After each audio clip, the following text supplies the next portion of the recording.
Assalamualaikum warahmatullahi wabarakatuh.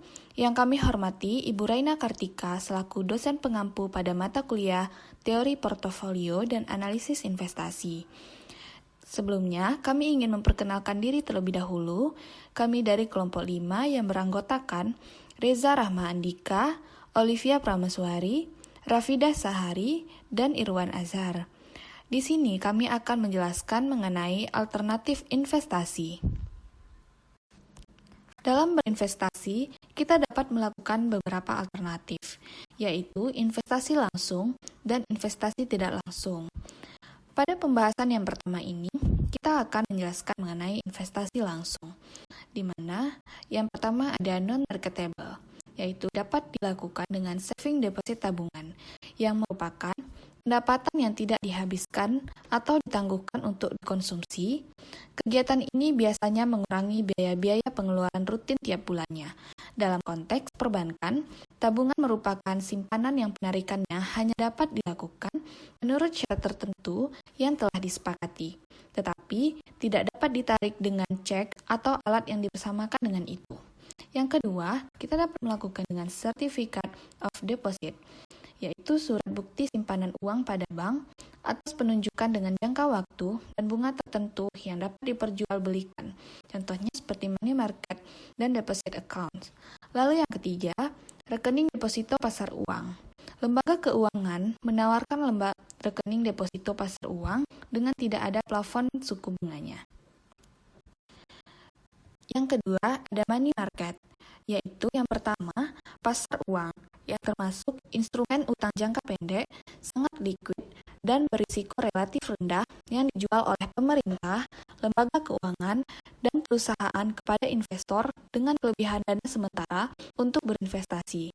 Yang kedua, treasury bills, yaitu sebuah kewajiban utang jangka pendek yang didukung oleh pemerintah dengan jatuh tempo kurang dari 1 tahun. Sistem jual treasury bills ini merupakan investor dapat membelinya dengan harga diskon, dan kemudian saat dokumennya jatuh tempo, investor akan mendapatkan keuntungan dari selisih harga diskon dan harga nominal. Lalu selanjutnya, commercial paper, yaitu sekuritas dalam pasar uang yang diterbitkan oleh bank-bank berkapitalisasi besar kepada investor. Tidak untuk investasi jangka panjang, tetapi biasanya untuk membeli inventaris ataupun untuk pengelolaan modal kerja yang singkat.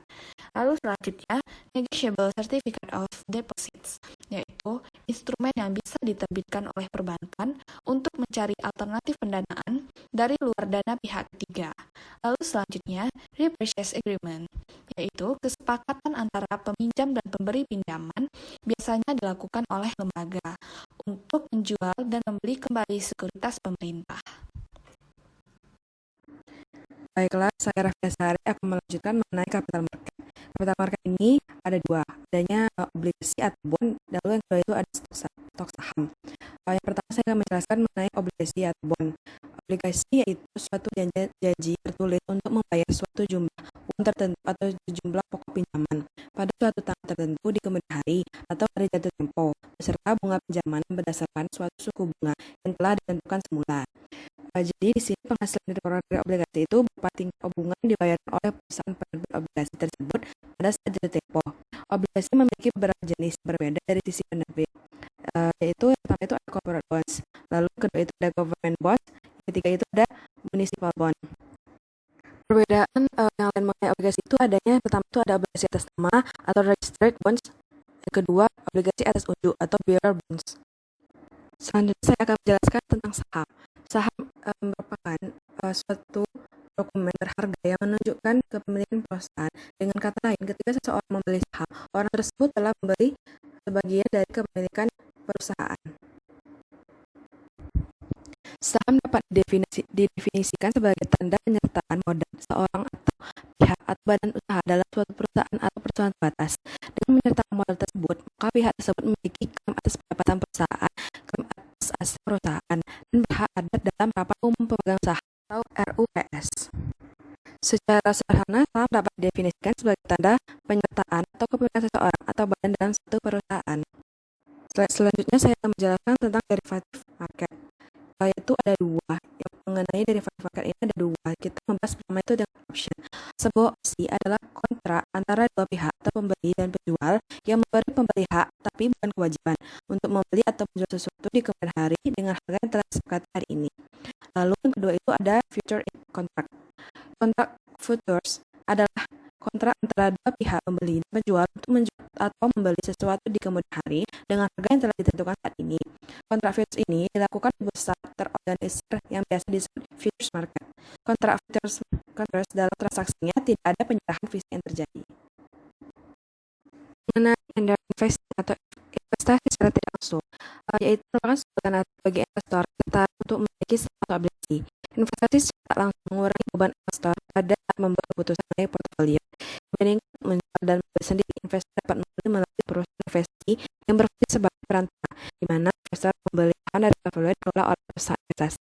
Berarti memiliki kepemilikan di portofolio sekuritas dan bagi dividen, bunga dan capital gain. Pemilik saham juga harus membayar beban saham perusahaan dan biaya manajemen. Selanjutnya ada macam indirect investment ini. Yang pertama itu mengenai perwalian investasi atau investment trust atau yang dimaksud yang diterbitkan. Perwalian ini merupakan trust yang menerbitkan portofolio yang dibentuk dari surat berharga berpenghasilan tetap atau misalkan dan ditangani orang kepercayaan yang independen. Seperti adanya sertifikat perwakilan atau trust yang ditebus menunjukkan terhadap aset dijual kepada investor dengan aset ditambah dengan komisi. Dalam perwalian investasi unit tidak secara aktif diperjualbelikan saat sudah dibeli. Perwalian investasi berdiri pada sektor jatuh tempo juga merupakan investasi pasif. Baiklah, saya akan menjelaskan selanjutnya mengenai jenis indirect investing kedua, yaitu exchange traded fund atau yang bisa disingkat dengan ETF. ETF ini merupakan reksadana yang diperdagangkan di bursa efek atau kontrak bursa kolektif yang penyertanya dan diperdagangkan di bursa efek seperti halnya saham. ETF ini juga diartikan sebagai portofolio aset menawarkan diversifikasi atas satu sektor wilayah atau pasar. ETF memiliki tiga sifat. Yang pertama adalah perdagangannya samanya seperti ekuitas, sifat individu desa. Kedua, mudahnya di manajemen. Ketiga adalah investor memperrealisasi keuntungan modal serta kuncinya. Kemudian masuk ke implikasi pajak. Implikasi pajak dari ETF ini terletak pada ekuitas, obligasi, dan komoditas. Kemudian masuk ke slide selanjutnya mengenai jenis indirect investing yang ketiga, yaitu closed-end investment company atau yang biasa disebut dengan reksadana tertutup. Pada reksadana tertutup, investor tidak dapat menjual kembali saham reksadananya kepada perusahaan penerbitnya. Namun, investor dapat memperdagangkannya di bursa efek. Dalam artian lain, tidak adanya saham tambahan yang dijual setelah penawaran umumnya. Pada closed investment company ini memiliki dua karakteristik. Yang pertama adalah harga saham ditentukan dan diperdagangkan di pasar sekunder. Yang kedua, harga mungkin tidak sama dengan nilai aktif bersih saham, di mana nilai aktif bersih dari total portofolio sekuritas dibagi dengan total saham. Baik, saya Reza Jika Thomas 1053 1020 mereka akan melanjutkan pembahasan itu yang keempat itu open-end investment company.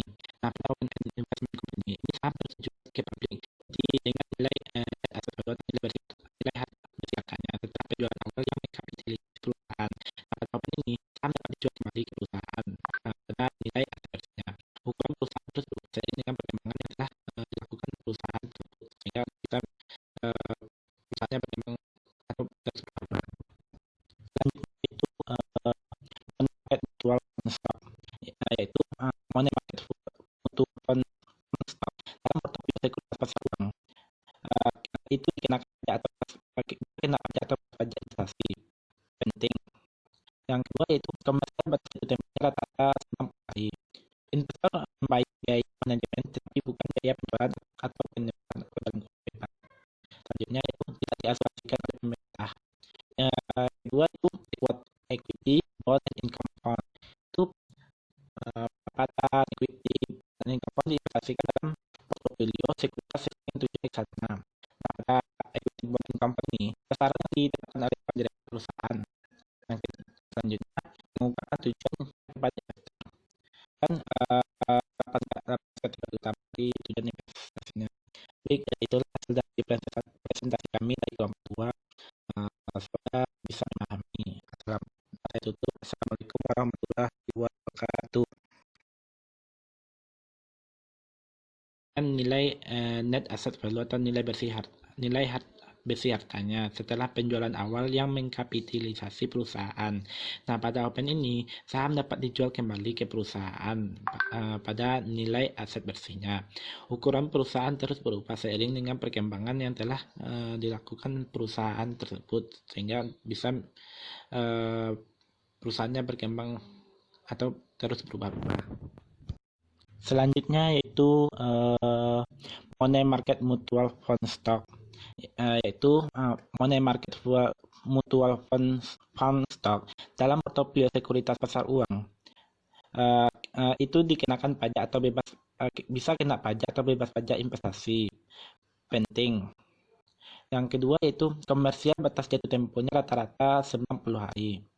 Investor membayar biaya manajemen tetapi bukan biaya penjualan atau penembusan atau dalam kurungnya beban.